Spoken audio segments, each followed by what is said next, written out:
buenos días, somos estudiantes del Colegio San Ignacio y hoy realizaremos una entrevista sobre el deslave de Vargas y sobre las consecuencias que tuvo en la vida terrestre, humana y todo.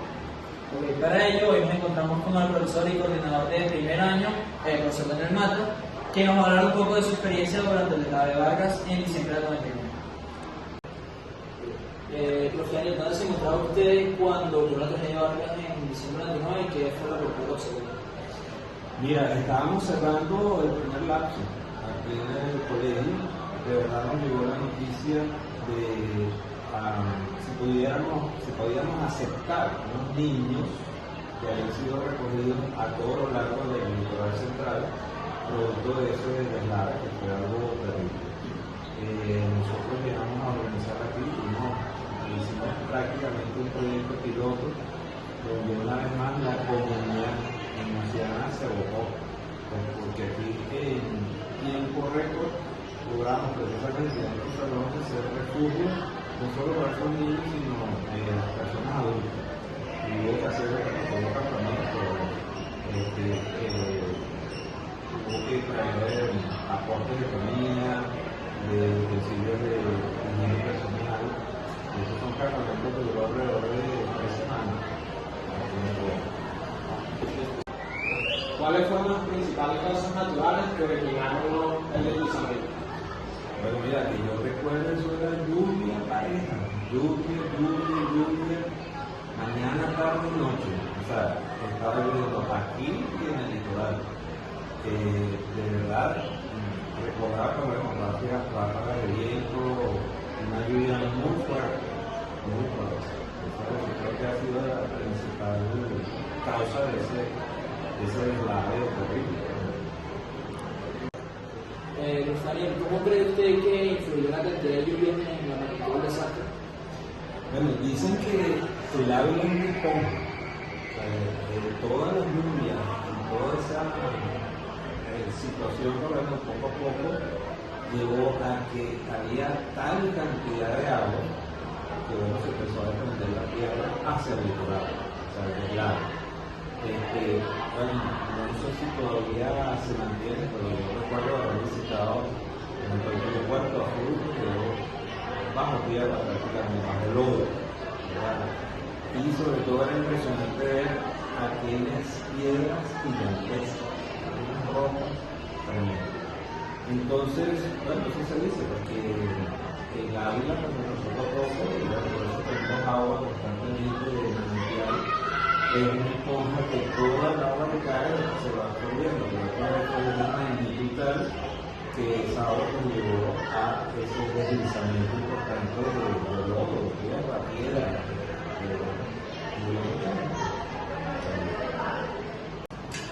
Y desde tu experiencia, ¿de qué manera esta catástrofe modificó el relieve terrestre de la zona costera de Vargas? Mira, yo no soy ingeniero, pero te puedo decir que visitando los clubes propios de allá de Batá, se vio que, por ejemplo, prácticamente desapareció la orilla de la playa oceánica en Puerto Sur. O sea, todo eso estaba lleno de piedra y ciertamente modificó la línea costera. ¿Usted cree que los materiales que cayeron allí del Ávila, como son los árboles, la tierra, no afectaron más al deslave o solo fueron algo extra? No, todo eso tuvo que ver con el deslave, o sea, les dije, hay rocas gigantescas, pero gigantescas, que pueden destruir una casa, porque esto fue así. Entonces, bueno, eso fue una mezcla de piedras de distintos tamaños, lodo, ramas, árboles, y bueno, todo lo que arrastró incluso cuando llegó a la calle, pues bueno, se llevó carros, de las casas pues salieron también utensilios, todo eso, una mezcla pues de cantidad de materiales. Del Ávila propiamente, bueno, podemos decir piedras de todos los tamaños, lodo, ramos, árboles. ¿Cómo afectó este deslave a las viviendas, a las casas, a las carreteras? Bueno, no había paso, eso fue lo primero. O sea, incluso había que rescatar gente y fue a través de helicópteros.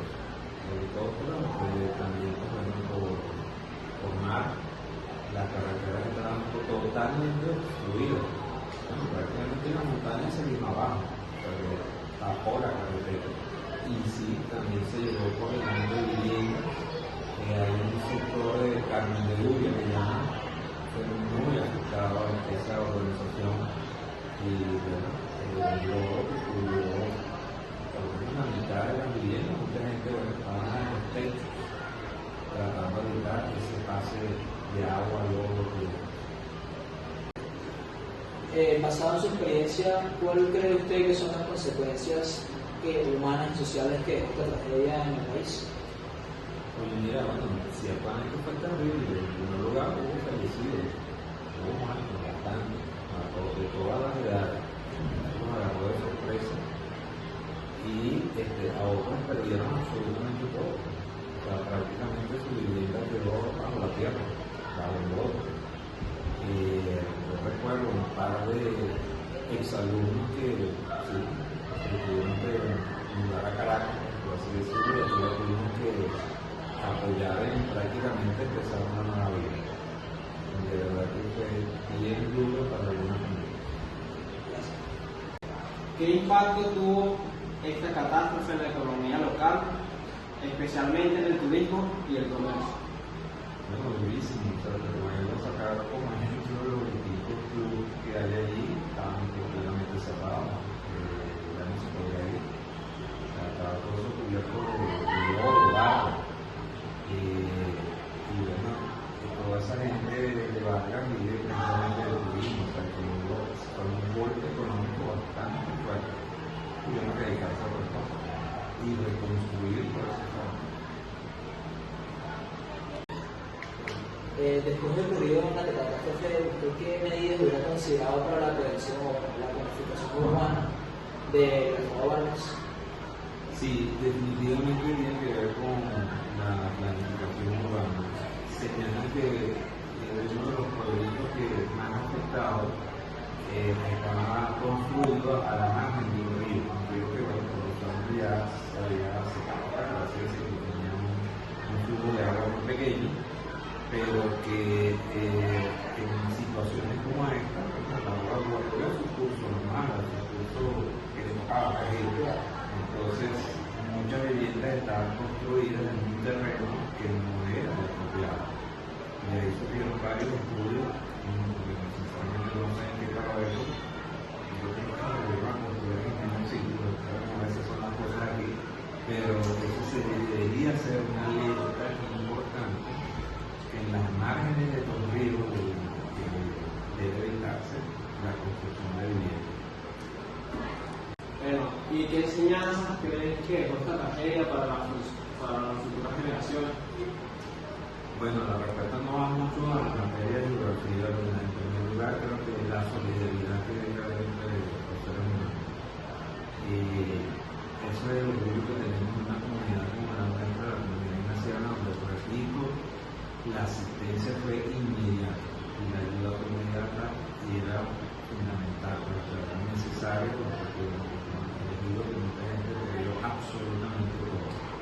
Aquí fuimos totalmente solidarios y ayudamos alrededor de 250 personas en alimentación, en alojamiento, ropa, en sede y esa gente quedó con una relación.